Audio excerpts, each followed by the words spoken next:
Donc, je vous souhaite la bienvenue. Bienvenue à toutes et à tous à donc, le lancement de notre nouvelle saison, automne 2021, hiver 2022, pour les séminaires en santé publique de l'École de santé publique de l'Université de Montréal. Je me présente. Mon nom, c'est Bernard Simon-Leclerc.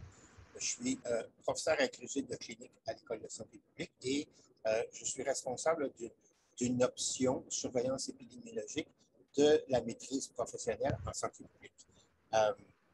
Donc, je veux juste expliquer qu'on a préféré utiliser le terme surveillance épidémiologique pour désigner, dans un sens large, à la fois intégrer la surveillance continue de l'état de santé et ses principaux déterminants et des activités de vigie sanitaire en protection de la santé. Donc, c'est la raison pour laquelle on a préféré un titre large de surveillance épidémiologique. Donc, on débute la saison avec un sujet d'actualité. On voit que donc, le sujet est très populaire parce qu'on a déjà 106 participants ce midi. Probablement, d'autres personnes vont jouer à nous. Donc, je vous présente Mme Élise Fortin, qui est chercheuse d'établissement à l'Institut national de santé publique du Québec, qui va nous présenter un séminaire sur la surveillance et vigie de la COVID-19, tout un marathon pour l'INSPQ. Donc, elle va expliquer elle-même, mais tout le monde va se rendre compte que c'est un incontournable que l'INSPQ a été sur la sellette depuis le début de la pandémie pour produire des données de surveillance et de vigie sur la COVID. Finalement, évidemment, ça a nécessité des adaptations et ont dû relever des défis en peu de temps pour produire aujourd'hui des données de qualité en temps opportun qui sert à soutenir la prise de décision à la fois à l'échelle régionale et provinciale. Donc, sans plus tarder, je laisse la parole à Mme Fortin qui va nous présenter son séminaire. Juste préciser qu'on va conserver, donc on va laisser Mme Fortin présenter son séminaire et on va tenir une période de questions à la fin de sa présentation. Donc, vous pouvez, si vous le souhaitez, poser des questions au fur et à mesure dans le clavardage ou à la fin. Donc, on prendra à la fois des questions dans le clavardage et il y aura aussi la possibilité de lever la main à la fin pour poser une question. Donc, la parole est à vous, Mme Fortin. Bon séminaire à tous et à toutes. Merci. Est-ce que vous voyez bien mon écran? Parfait. Donc, merci pour cette belle opportunité de vous présenter nos efforts, dans le fond, en surveillance et vigie de la COVID pendant la pandémie. D'entrée de jeu, je vais commencer par les remerciements pour être sûr de ne pas oublier cette diapo-là à la fin. D'abord, vous voyez le nom des personnes là, qui ont contribué à la préparation de la présentation. Mais évidemment, il y a beaucoup plus de monde que ça qui travaille en vigie et surveillance de la COVID au Québec. Il y a des gens de l'INSPQ, du ministère, des directions régionales de santé publique, puis il y a des chercheurs universitaires aussi. Donc, pour la présentation, ce que je vous propose, c'est d'abord de regarder les toutes premières semaines de la pandémie, quand il y avait très peu de cas au Québec, pour voir comment ça a débuté. Puis ensuite, comment on a réorganisé les activités à l'INSPQ pour se préparer. Après, on pourrait plonger dans le vif du sujet, là, les défis liés à la vigie et la surveillance, puis comment on a développé ces activités-là. Puis à la toute fin, là, un retour sur les défis, mais aussi sur les gains, parce qu'il y en a eu et ils sont importants. Donc, pendant les premières semaines de la pandémie, c'est ce qu'on va commencer par, on va commencer par regarder ça. D'abord, ici, vous voyez la ligne du temps. Donc, ce sont les cas incidents de COVID au Québec par jour depuis le début jusqu'à tout récemment. Et puis, dans les boîtes, dans les encadrés, vous avez des moments charnières de la pandémie, là, des moments importants au Québec. Mais j'aimerais d'abord qu'on regarde ce qui s'est passé jusqu'au 13 mars 2020, le moment où l'état d'urgence sanitaire a été déclaré au Québec.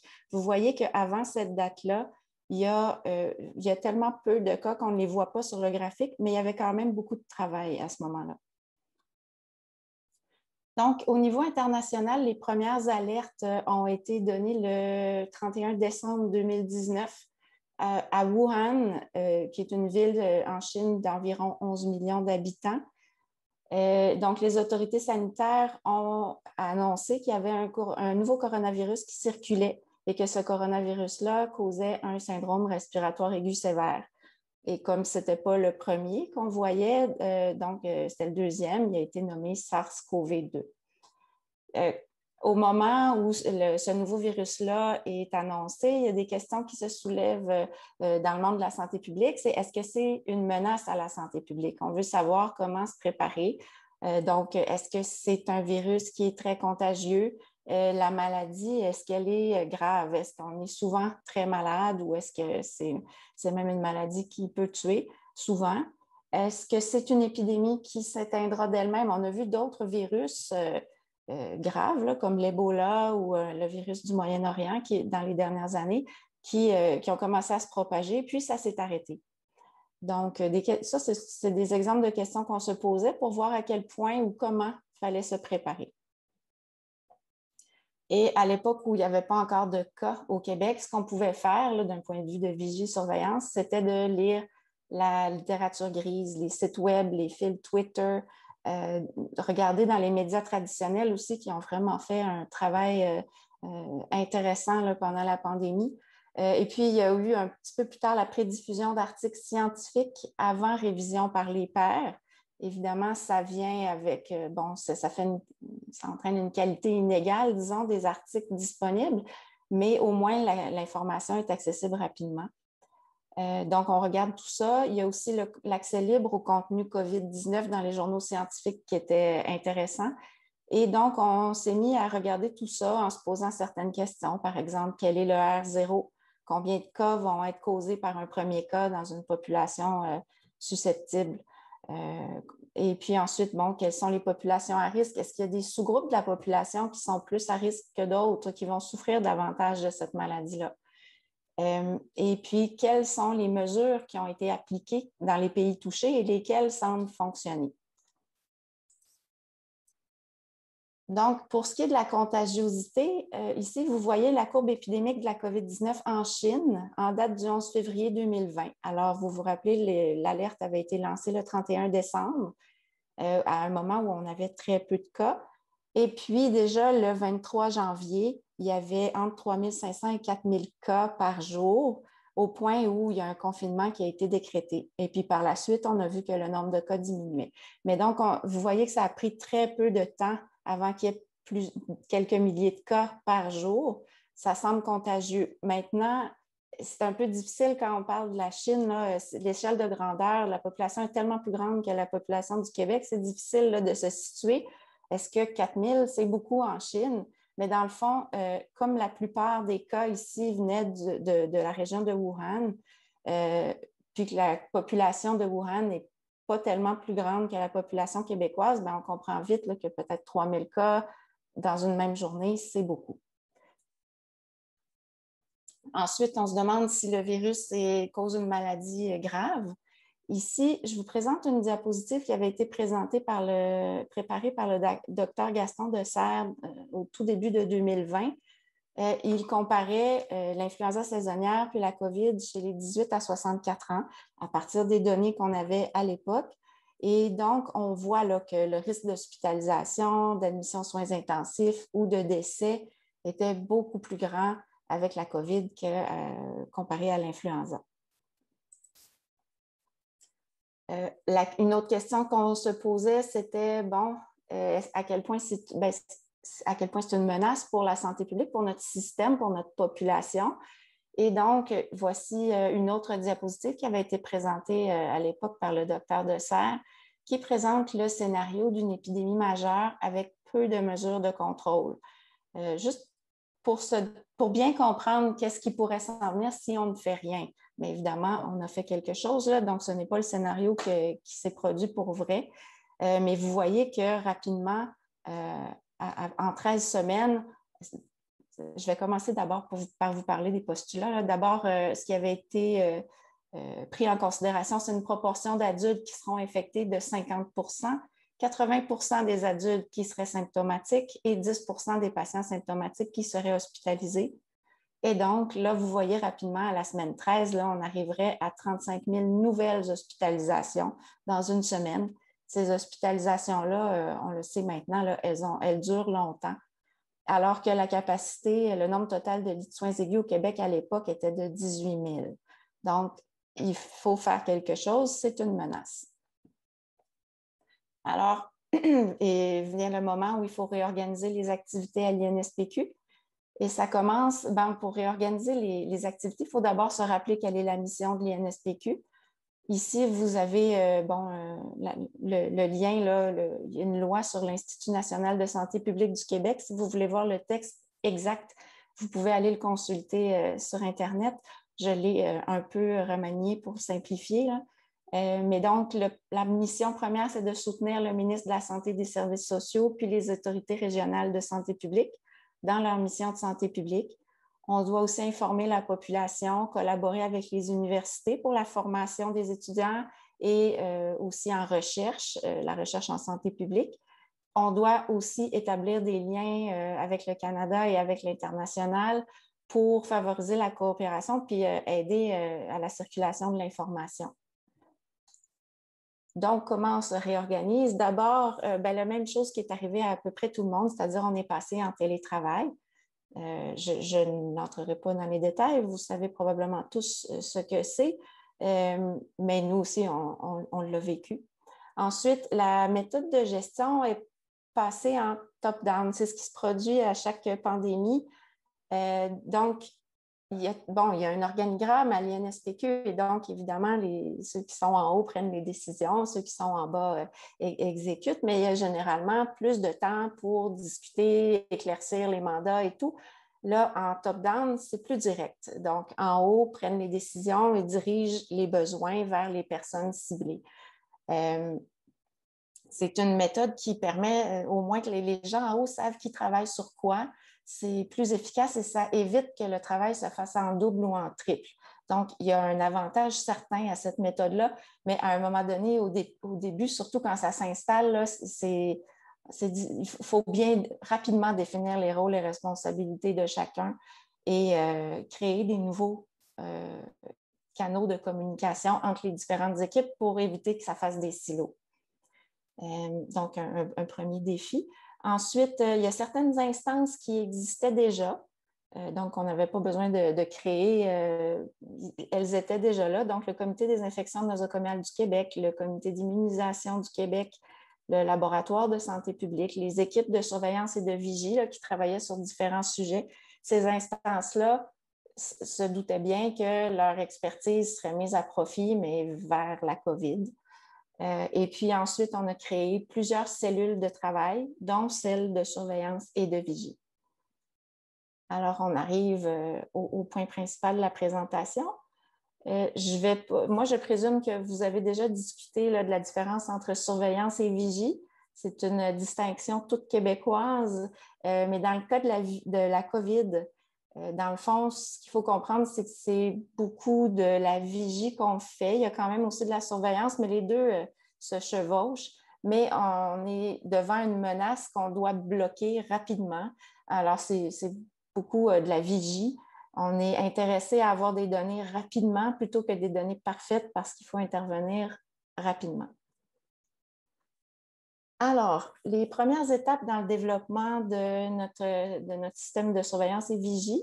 D'abord, le 17 janvier 2020, il y a eu, le docteur Arruda a démarré une enquête épidémiologique du directeur national de santé publique. C'est important parce que c'est ce qui nous a permis d'accéder rapidement à plusieurs sources de données avec un niveau de détail dans les variables qu'on n'a généralement pas. Donc, ça c'est important. Ensuite, le 1er février 2020, il y a eu un premier cas au Québec. Et le 13 mars 2020, déjà, l'état d'urgence sanitaire était décrété au Québec. L'état d'urgence sanitaire, ça, entre autres, là, ça permet d'ordonner la fermeture de lieux de rassemblement. Ça donne accès à tout document ou renseignement, même confidentiel. Ça permet de demander l'aide de tout organisme en mesure d'assister les effectifs, par exemple l'INSPQ. Et puis, ça permet aussi d'engager des dépenses et d'octroyer des contrats nécessaires. Et 5 jours après l'état d'urgence sanitaire, donc le 18 mars, l'INSPQ recevait le mandat de surveillance et vigie de la COVID, un mandat qui, bien évidemment, devait être exercé là, en étroite collaboration avec le ministère de la Santé. Donc, on a fait une liste de besoins, là, de qu'est-ce qu'on a besoin de savoir, de quoi on a besoin comme données. La liste des outils déjà disponibles aussi. Il y a des enquêtes qui sont faites par les directions régionales de santé publique et bon, elles prennent donc un questionnaire d'enquête et il y en existait déjà. Donc, ces questionnaires-là ont été repris, adaptés à la situation de la COVID. Mais il y a aussi un système d'information et de surveillance de l'influenza qui existait depuis plusieurs années.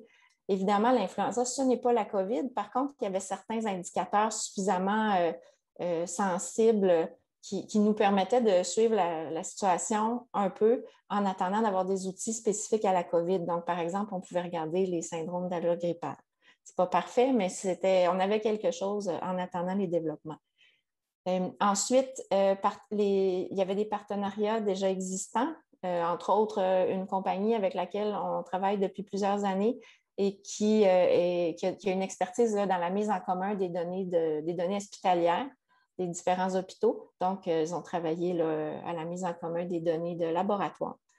Et puis, on a fait la liste des effectifs. Donc, on avait déjà évidemment les équipes en maladies infectieuses et l'équipe de l'Infocentre, l'Infocentre, c'est une grosse équipe de statisticiens et biostatisticiens. Donc, ces deux équipes-là étaient en premier plan pour répondre au mandat de vigie, mais ce n'était pas suffisant. Et donc, on a eu les renforts des épidémiologistes, experts en surveillance et évaluation d'autres équipes, des statisticiens, des géographes, des techniciens de recherche et d'autres. Et puis, malgré tout, à la fin, on s'est rendu compte qu'il fallait encore embaucher. Donc, ça, c'était les premières étapes. Ensuite, pour ce qui est du système de surveillance et de vigie lui-même, je vais vous le décrire en passant par les grandes étapes d'un système de surveillance et de vigie. Bon, dépendamment des sources, là, ces étapes-là sont plus ou moins regroupées. Mais donc, je vous présente cette version-là en 5 étapes. D'abord, la collecte des données.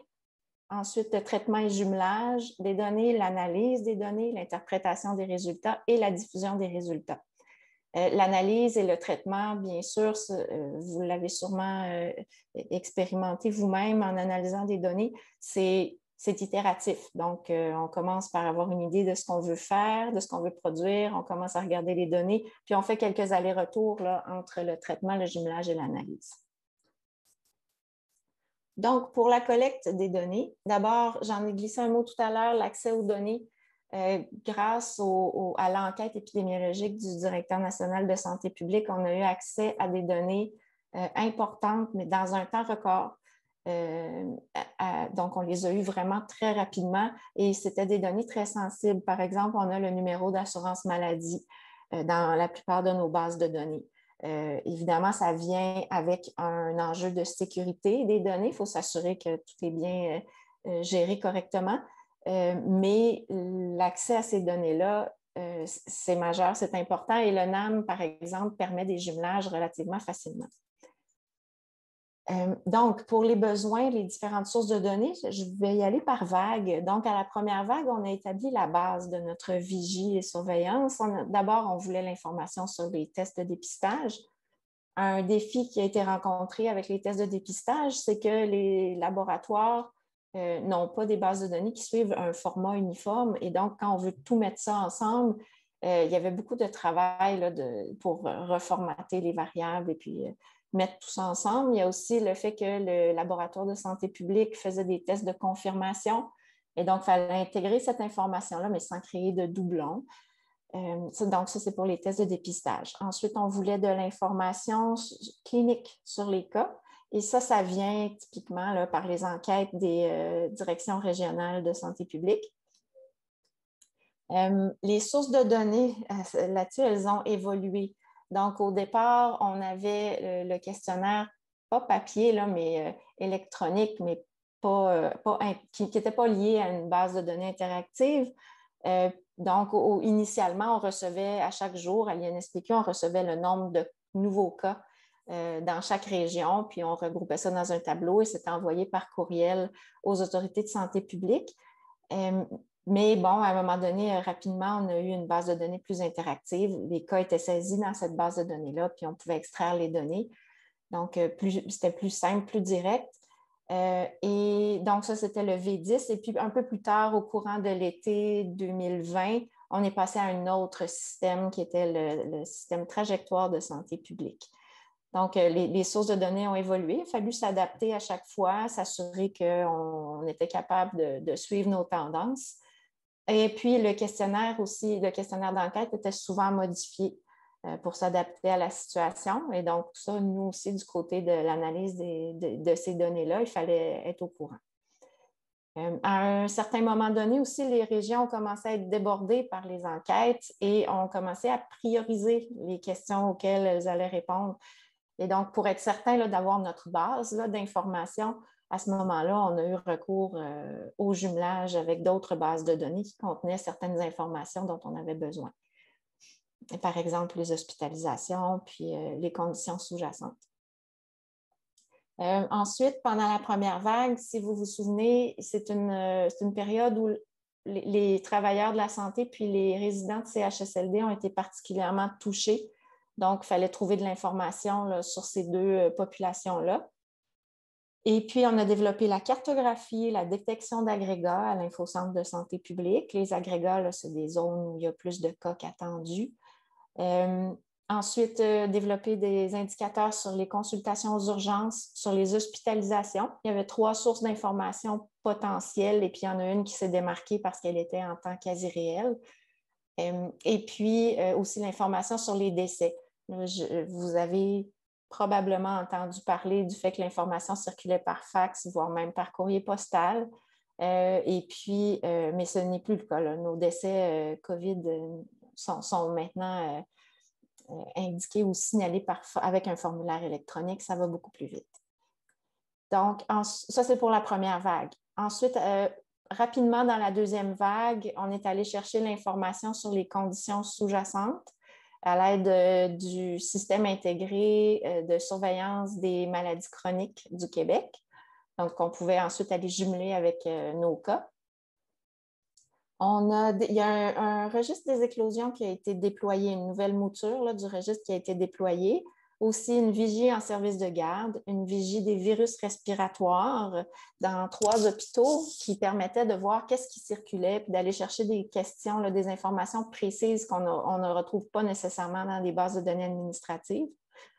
Et puis, vers la fin de la deuxième vague, il y a 2 événements majeurs qui sont survenus. D'abord, l'arrivée des vaccins à la toute fin de 2020 et l'arrivée des variants aussi et des données de criblage et séquençage. Et donc, ça, c'est en orange parce que ça a complètement transformé la façon dont on devait voir et interpréter nos résultats.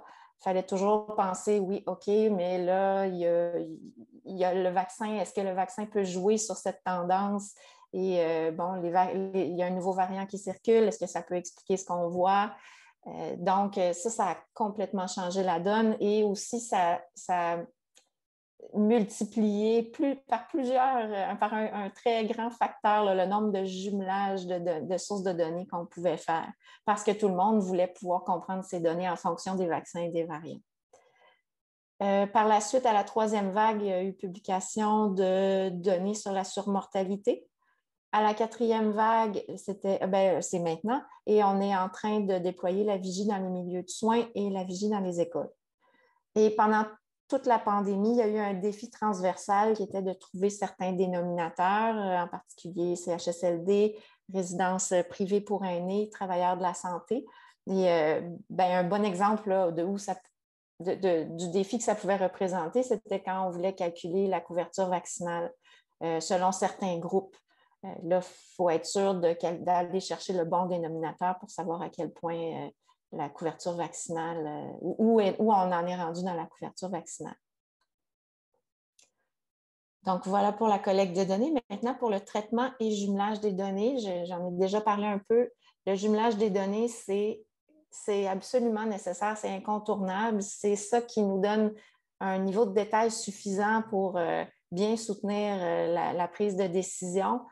Mais des fois, en fait, vous vous en doutez sûrement, là, mais dans le fond, de pouvoir jumeler des données, si je prends l'exemple de l'efficacité vaccinale, si on a deux bases de données séparées, une sur les variants, on sait à quel point le delta circule dans notre population, puis on a une base de données du registre, on a le registre de vaccination pour calculer une efficacité vaccinale pour l'ensemble de la population. Mais si on veut savoir l'efficacité vaccinale contre le delta, mais ça, là, il faut jumeler les deux bases de données. Et c'est comme ça qu'on enrichit l'information. Et c'est parfois un charme de faire le jumelage des données, en particulier quand on a le NAM et qu'il est bien validé. Mais des fois, il faut faire des jumelages à la mitaine, à la main, des jumelages manuels, puis ça, c'est beaucoup plus, c'est plus lourd. Il faut éviter à tout prix. Mais ça, c'est un aspect, là, le jumelage des données, c'est quelque chose d'assez nouveau et au point où, et qui nous aide beaucoup, et au point où cet été, Mme Damestois, qui est la PDG de l'INSPQ, elle a fait une présentation où elle expliquait qu'en contexte de pandémie, des gains considérables en matière de capacité de jumelage ont permis un portrait évolutif et complet en temps réel pour soutenir la décision. Donc ça, c'est un défi, c'est beaucoup de travail, mais c'est un gain important aussi. Ici, vous pouvez voir un exemple de jumelage de données qu'on pouvait faire pendant la première vague. Donc, les données de laboratoire sont regroupées dans une même base de données. Cette information-là est jumelée avec les résultats des enquêtes faites par les régions, donc dans le V10. On ajoute de l'information sur les décès et puis de l'information sur les hospitalisations, éventuellement de l'information sur les conditions sous-jacentes. Et c'est ça, on analyse tout ça pour analyser nos cas. Ça, c'est la première vague. Je vous donne ici un exemple de jumelage de données comme on en fait actuellement. Ça, c'est l'exemple pour générer la base de données intégrée de génomique, mais il y a plein d'autres bases de données qui doivent être créées maintenant. Mais donc, vous avez les bases de données de laboratoires, là, les laboratoires locaux en milieu hospitalier, des laboratoires privés qui se sont ajoutés. Ces laboratoires-là font du criblage, du dépistage. Il y a du séquençage aussi qui se fait. L'information se rend au laboratoire de santé publique. Toutes ces données de laboratoire-là sont mises ensemble dans une base de données de laboratoire. On va retenir les résultats de laboratoire là, les résultats qui sont liés à la génomique. Puis là, on va ajouter l'information sur la vaccination, l'information sur les maladies chroniques, sur les hospitalisations, l'information des enquêtes. Là. On était rendu à ce moment-là avec la base de données trajectoire santé publique, TSP.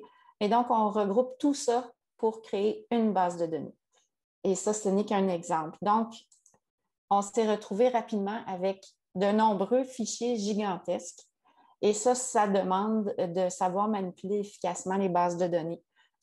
C'est un défi pour les professionnels, mais heureusement, à l'Infocentre de santé publique, là, ils sont passés maîtres dans l'art de manipuler efficacement les bases de données. Mais le but, c'est de sauver de l'espace mémoire pour que ça roule le plus vite possible puis que les serveurs ne plantent pas. Et puis, évidemment, les technologies de l'information ont été mises à profit. Là. On a été équipés avec de meilleurs ordinateurs. Il y a plus d'espace qui a été créé sur les serveurs.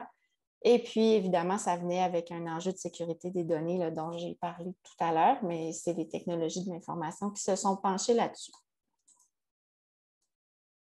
Maintenant, pour l'analyse et l'interprétation des données, je vous rappelle que ça, c'est itératif avec le traitement et jumelage des données. Mais donc, au départ, il faut comprendre, pour être en mesure de bien interpréter nos résultats, il faut comprendre ce que représente une ligne de données dans la base de données. Est-ce que c'est un test de laboratoire? Est-ce que c'est un cas? Est-ce que c'est une hospitalisation? Est-ce qu'un même individu peut revenir plus qu'une fois? Et donc, ça, c'est important de le comprendre. Y a-t-il un dictionnaire de données aussi? Et ce dictionnaire de données-là, est-ce qu'il est à jour? Ou s'il n'y a pas de dictionnaire de données? Parce qu'à l'école, on s'attend, c'est dans les règles de l'art d'avoir un dictionnaire de données, mais en temps de pandémie, ça va vite.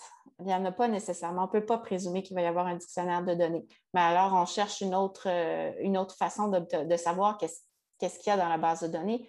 Par exemple, pour la base de données des enquêtes, on a juste à prendre le questionnaire qui est utilisé. Par contre, il faut essayer de trouver le questionnaire le plus à jour possible. Donc, ça, c'est un certain défi.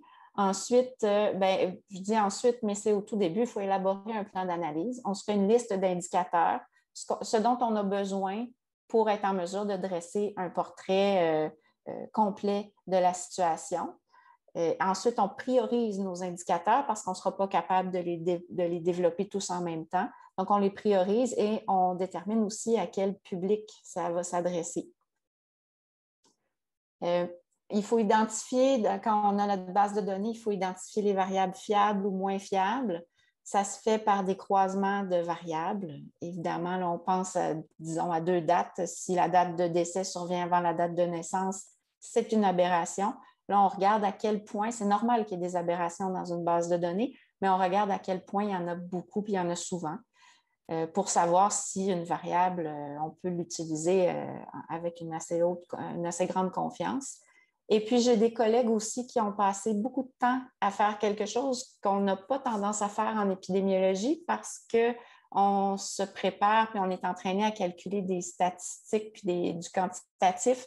Mais j'ai des collègues qui ont pris le temps de lire les boîtes commentaires qui sont remplies par les enquêteurs là, dans les enquêtes qui sont faites au régional. Et ça aide beaucoup à comprendre comment les questions du questionnaire sont interprétées par les enquêteurs. Et donc, ça nous aide, nous, à comprendre ce qu'on voit dans les variables. Une dernière chose aussi, c'est le besoin d'harmoniser les méthodes d'analyse et de traitement de données entre les équipes qui utilisent les mêmes sources de données.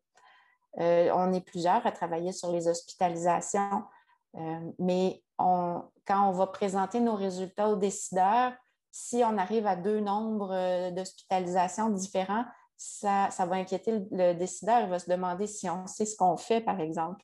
Donc, c'est important de se réunir, de standardiser un minimum les analyses. Je sais que quand on étudie en épidémiologie, on apprend à nettoyer les données, à faire on prend des décisions. Ça peut être des décisions différentes de celles de notre voisin, mais tant que ça se justifie, c'est correct. Là, ça ne tient plus. Il faut essayer de standardiser au maximum et comme on a des objectifs différents, c'est normal d'arriver des fois à devoir ne pas suivre la même stratégie, mais alors il faut comprendre, il faut le documenter pour que ce soit rapidement accessible.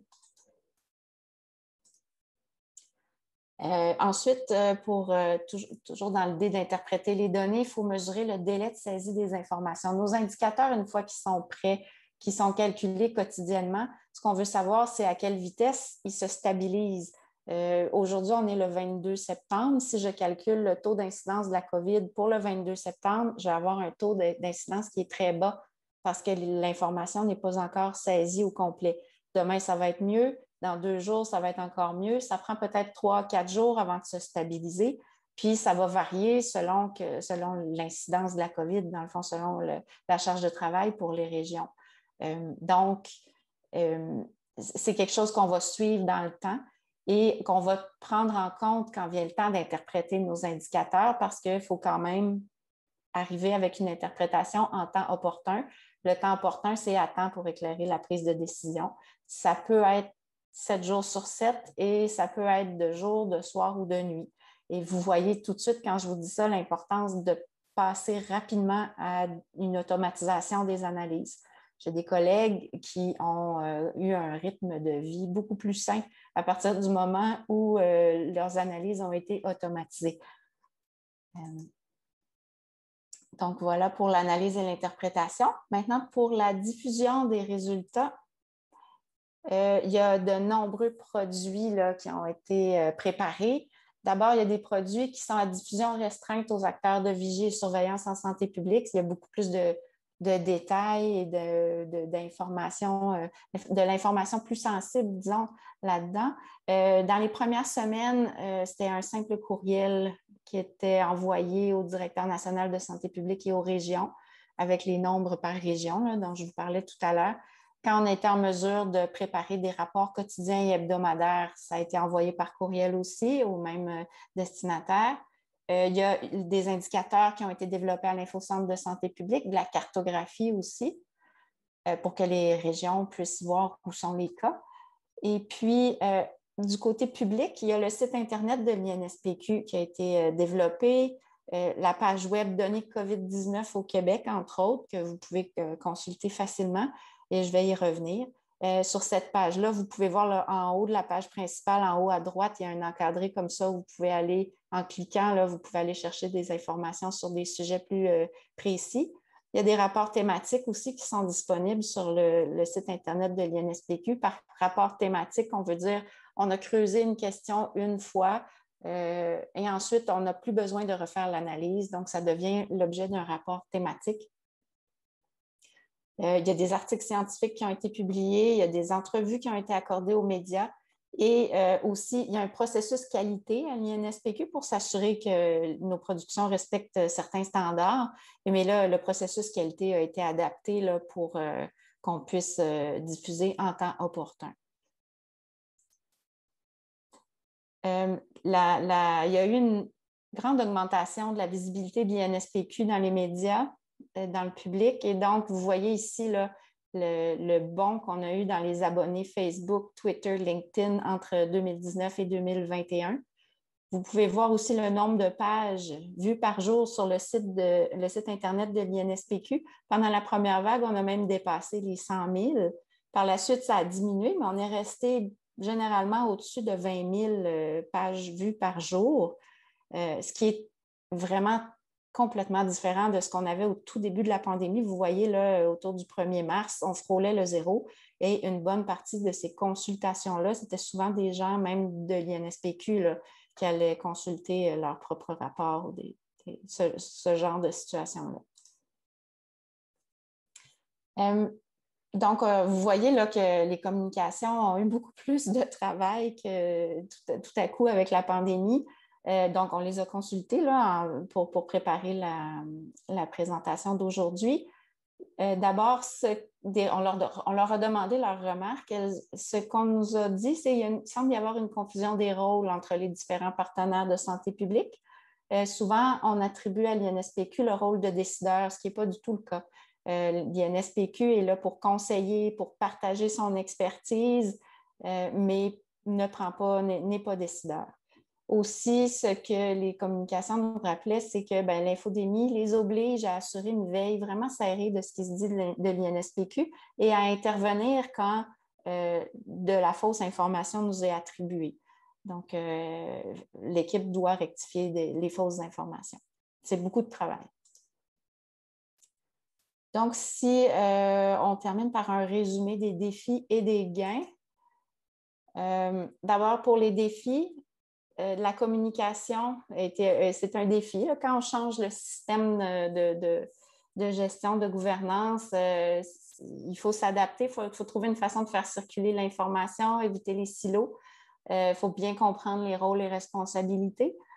Ensuite, du point de vue des ressources humaines, évidemment, c'est l'épuisement professionnel qui peut guetter parce que c'est une expertise pointue, la surveillance et vigie. Il n'y a pas tant de personnes que ça. Là. Le bassin d'experts là-dedans, il n'est pas si grand. Et donc, les ressources sont limitées et puis il y a des priorités d'analyse qui sont revues au quotidien. Là, on pense qu'on rentre au bureau et qu'on va faire une certaine tâche et puis non, ça change parce qu'il y a une urgence. Ensuite, la vitesse, justement, la vitesse à laquelle il faut réagir aussi, ça finit par fatiguer. Il y a les quantités de réponses à fournir. Au début de la pandémie, quand il y avait des questions des médias ou des questions d'autres acteurs de santé publique, ça se rendait tout à l'INSPQ par la boîte COVID. Et donc, c'était beaucoup de réponses à fournir en peu de temps. Et donc, en plus de ça, il y a le défi de rester à jour. Quand on reçoit une nouvelle base de données, qu'il faut l'explorer puis se familiariser avec, on a moins de temps pour suivre la littérature. Mais la solution à ça, ça a été de créer des équipes de veilleurs qui, au moins, font le tour de la littérature pour nous et nous soumettent ce qui leur semble le plus pertinent. Ensuite, j'en ai parlé, mais je n'y reviendrai pas trop, là, mais pourquoi n'arrivez-vous pas au même nombre que l'équipe X? C'est important ça demande du temps au début, mais ça sauve du temps plus tard. Et puis, les changements continuels. Ça aussi, c'est un défi. Les systèmes de données qui changent tout le temps, l'épidémiologie de la maladie qui change. J'en ai parlé avec les vaccins, les variants. Et puis, donc, les défis changent. Au début, le défi, c'est qu'on partait de presque rien. Il fallait développer la surveillance et la vigie. Il y avait moins de sources de données. C'était plus facile de se structurer là, parce que c'était plus délimité ce qu'on pouvait faire. Actuellement, il y a une augmentation exponentielle des jumelages. Il y a des professionnels qui doivent retourner à leurs activités régulières et puis être remplacés par des recrues qu'il faut former. On est enchanté d'avoir des recrues, mais il faut les former. Il faut les intégrer correctement. Et à travers tout ça, donc, il y a eu des gains. D'abord, la population comprend davantage ce qu'est la santé publique. C'est un concept quand même flou avant. Il y a une collaboration beaucoup plus grande entre les équipes de l'INSPQ, comme de nombreux professionnels de l'INSPQ se sont retrouvés à travailler sur le même sujet. Bien, on a découvert des nouveaux collègues, puis c'est un grand plaisir. Ensuite, il y a des collaborations plus grandes avec des partenaires externes du ministère. On avait déjà une bonne collaboration. Plus de collaboration avec l'Institut de la statistique, avec l'INES, avec des fournisseurs de données de laboratoire et d'enquête. On a de la relève et on a plus de candidatures aussi. Donc, on a le choix de notre relève. Il y a un recours plus grand à l'automatisation dans l'analyse et la diffusion des résultats. Donc, on faisait de l'automatisation de l'analyse avant, mais là, on a plus d'outils, puis on y recourt plus volontiers, je dirais. Et puis, je reviens sur ce point-là à la toute fin, là, parce que c'est majeur. On a pu démontrer l'importance d'accéder rapidement aux données nécessaires. On a montré qu'on était capable d'utiliser les données de façon responsable pour développer des systèmes de surveillance et de vigie qui nous permettent ensuite de soutenir la prise de décision. Et donc, ça, c'est un gain majeur et on espère que ça va se maintenir dans le futur, entre autres pour étudier l'impact de la COVID-19 là, sur nos autres activités de surveillance et vigie. Donc, je vous remercie pour votre attention.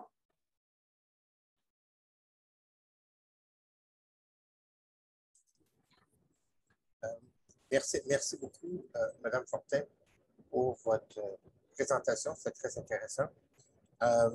Donc, on peut passer à la période de questions. Je peux, le temps que tout le monde se dégèle un peu, puis que vous prépariez vos questions. J'ai vu, j'avais répondu à quelques petites questions simples dans le clavardage pendant votre présentation, mais quelqu'un a demandé, donc là, une question plus compliquée. Attendez un peu que je retrouve la question.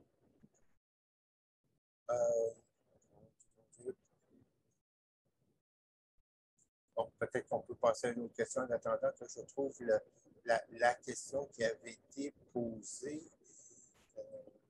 Si quelqu'un peut m'aider.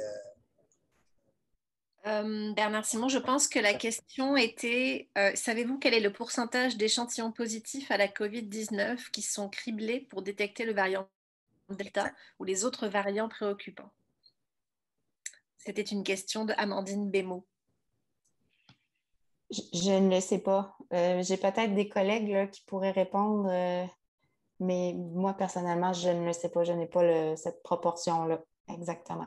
Il y a des périodes où on souhaite que ce soit tout le monde qui soit criblé, mais je n'ai pas j'ai pas la valeur exacte. D'autres questions? Peut-être qu'il y en a. Je regarde est-ce que dans le clavardage, il y a d'autres questions. Peut-être que je peux faire un commentaire en attendant.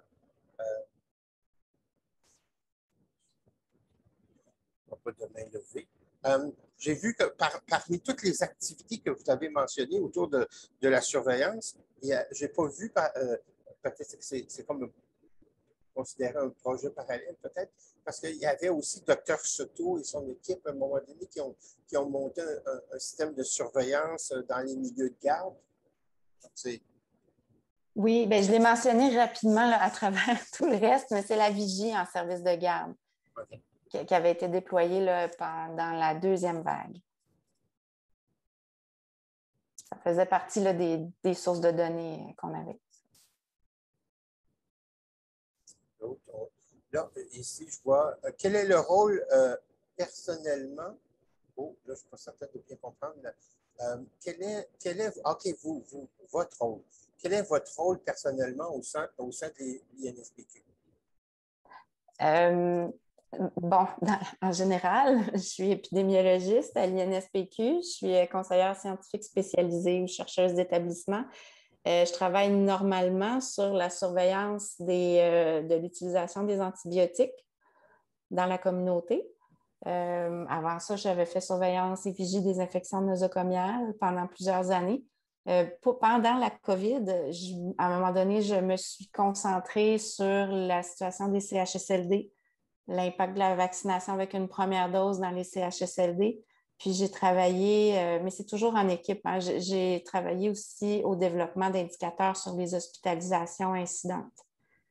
En ce moment, je fais partie des nombreuses personnes qui regardent les variants.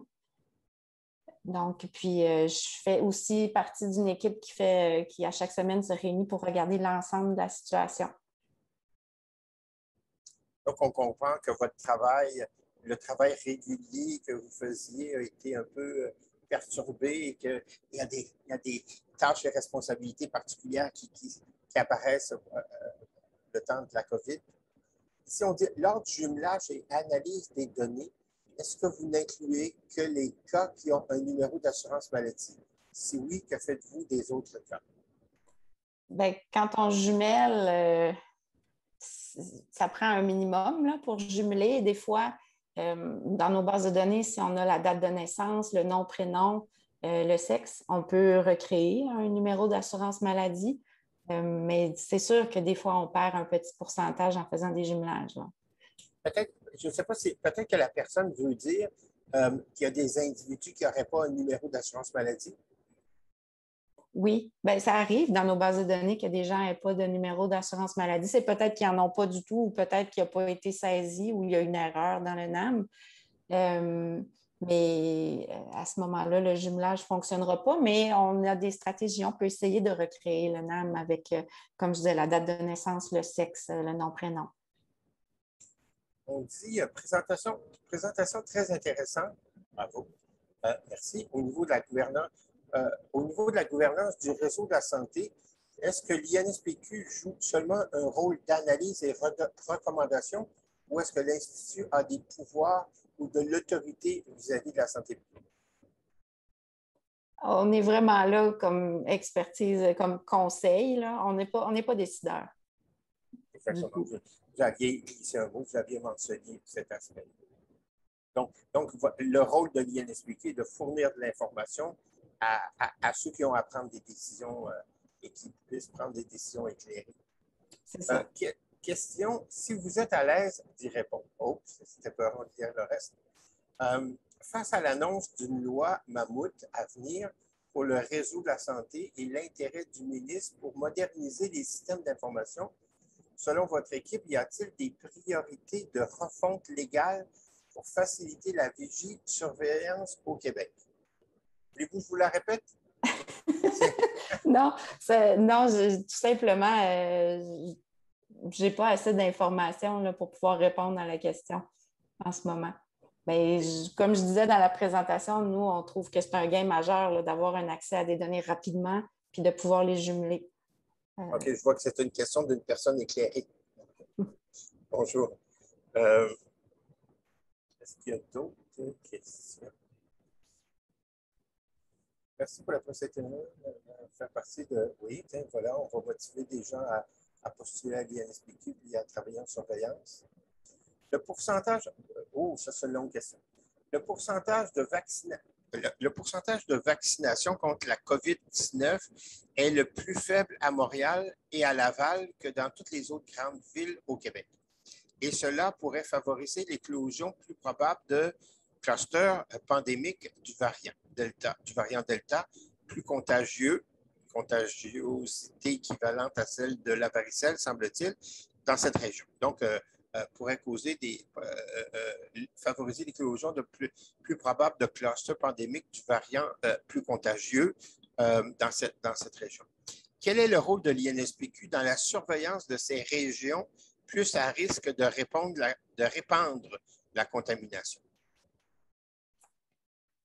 La surveillance et vigie, il faut chercher là où la menace va se faire sentir le plus. Là. Donc, on va creuser nos données. On est, avec le raffinement d'informations qu'on a, on est capable de regarder des zones, là, d'aller par RLS, par code postal pour voir nos cas. À un certain point, par contre, ça commence à relever des autorités régionales. Là. Pour l'intervention, ce n'est pas l'Institut là, qui intervient. Mais on produit l'information au niveau nécessaire pour pouvoir intervenir. Il faut connaître le besoin.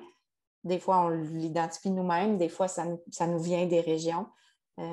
Puis ensuite, on creuse. Une autre question, donc, une question intéressante, en tout cas que vous avez déjà abordé plusieurs points de cette question-là. Bonjour et merci pour cette présentation. J'aimerais savoir si, en général, la surveillance et la vigie au Québec apprendra de cette pandémie et connaîtra des changements dans son processus. C'est sûr qu'on a réalisé des gains.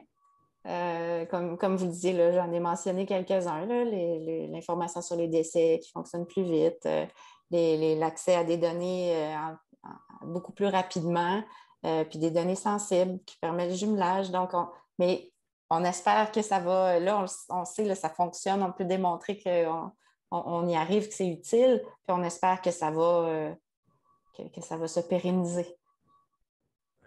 Donc, oui, je pense que de tout événement un peu catastrophique et des grandes pandémies qu'il y a eu, on s'est toujours amélioré. Là. On a appris quand c'était le SRAS à Toronto, on a appris beaucoup de cette expérience-là.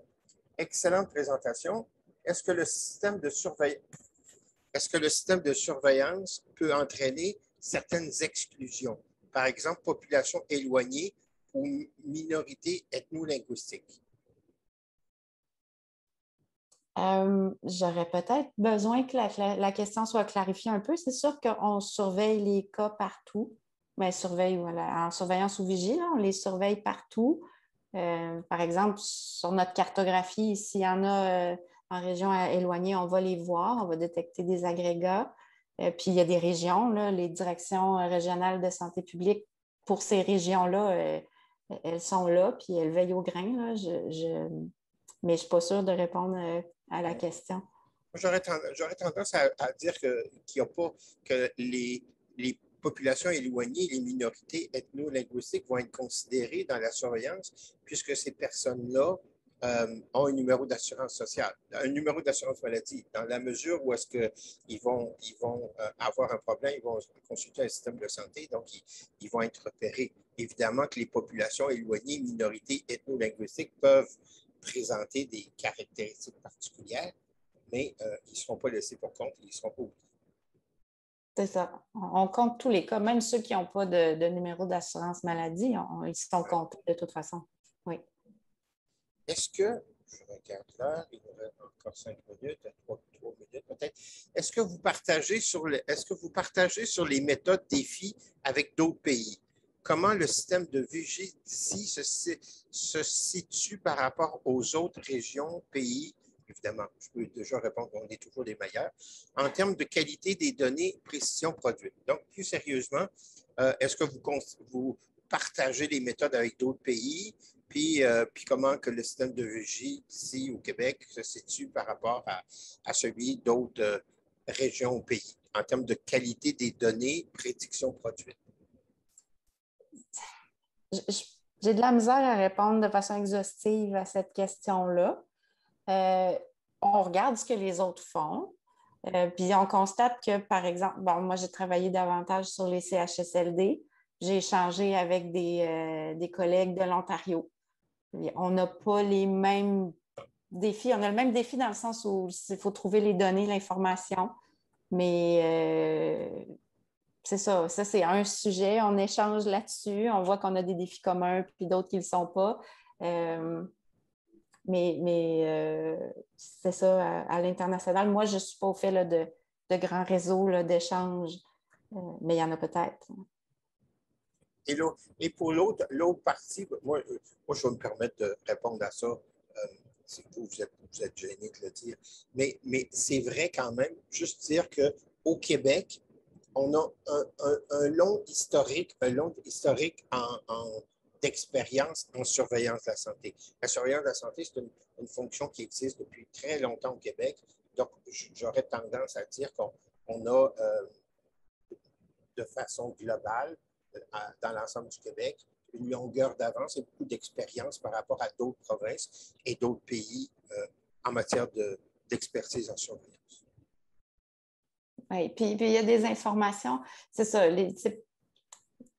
un peu partout, il y a des forces, des faiblesses différentes. Je sais que, par exemple, dans certains pays, là, ils comptabilisaient à une époque, ça a peut-être changé, là, mais ils comptabilisaient les décès, mais qui survenaient à l'hôpital seulement. Donc, il y a des nuances comme ça, mais on essaie de creuser pour comprendre comment c'est fait. Puis on essaie de se comparer ensuite. Donc, on va clore la période de questions pour l'instant. Il reste juste une couple de minutes. Donc, j'aimerais remercier très sincèrement Mme Fortin pour votre présentation. Donc, c'était très intéressant comme sujet et toujours très d'actualité. Très intéressant pour démarrer notre série de séminaires en surveillance. Donc, merci énormément pour votre présentation. Merci à vos collègues là, qui ont collaboré et participé à votre présentation. Merci beaucoup aux nombreux participants. Donc, c'était très intéressant. Pendant la présentation, ça a grimpé jusqu'à 132 participants et on termine autour d'une centaine de participants qui sont toujours là. Je tiens aussi à remercier les gens des fois qu'on oublie toujours. Donc, Emmanuel et Stéphanie Dufault pour leur soutien technique là, qui permettent la tenue de nos séminaires. Sinon, mon Dieu, j'ai oublié d'enregistrer la date. On va faire la publicité. Je veux vous inviter à notre prochain séminaire qui va avoir lieu au mois d'octobre et un sujet un peu inusité peut-être qui va porter sur la surveillance de la COVID-19 dans les eaux usées. Alors, le conférencier dit qu'à chaque fois qu'une personne infectée de la COVID utilise des toilettes, bien, il envoie le virus ou du matériel génétique du SARS-CoV-2 dans les eaux usées. Et donc, il propose, alors son équipe en génie civil à l'Université d'Ottawa propose une mesure de matériel génétique dans les eaux usées comme indicateur précoce à aider à déterminer la propagation de la COVID-19 dans les eaux usées. Et donc là, le prochain séminaire, je m'excuse, je n'ai pas la date, je me rends compte. Séminaire, oui, le 13 octobre. Donc, prochain séminaire, la surveillance de la COVID-19 dans les eaux usées, on va envoyer l'information, on va faire de la publicité et on vous invite à participer en grand. Sur ce, on vous remercie et sincèrement, et on vous souhaite une bonne fin de journée. Merci, Mme Fortin. Au revoir, tout le monde. Merci, au revoir.